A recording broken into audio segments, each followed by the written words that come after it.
Here's a quick look at a Gates carbon belt drive on a bicycle. This is on an e-bike, and you can see it is a belt, kind of like a fan belt on your car. This one is the CDN version, which is the one that they make for e-bikes. You can see you need a special frame to run a carbon belt, so you can't just convert a regular frame. Those two bolts there allow the wheel to slide backwards and forward to set the tension. And then down here, you can't really see it, but down here, there is a place where you can use a screw to move the wheel backwards and forwards. And you want to make sure that you align it properly when you do that. And then if you look at the belt from the top, you can see there's not really wings holding it in place. It's held in place by little grooves in the belt. So the belt just sits on top of the sprockets.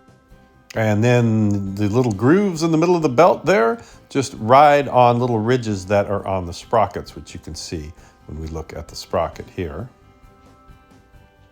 Here's a picture from the Gates website showing exactly what all the individual pieces are. I think on mine it's the cheaper version, so you don't get that final colored plastic layer on top of the belt. Mine just looks like a regular naked fan belt on the top.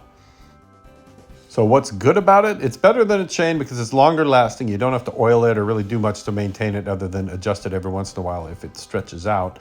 And you can just ride and ride and ride and not have to worry about it, not have to worry about it getting your pants dirty, and it just works. A disadvantage would be that you can't really have multiple gears. They do have some bikes with a 3-speed internal hub.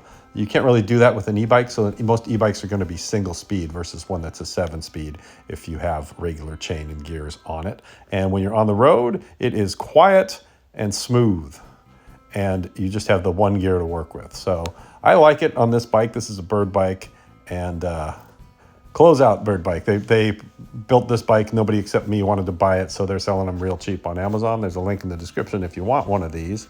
And I'm pretty happy with the belt drive. I kind of wish I had a higher gear for when I feel like going fast, but overall, it's kind of neat to have the hot new technology with the belt drive, and it simplifies it, and it really looks good on this bike, and it works well enough for getting around the city. I just can't go super fast with it because I don't have a high gear.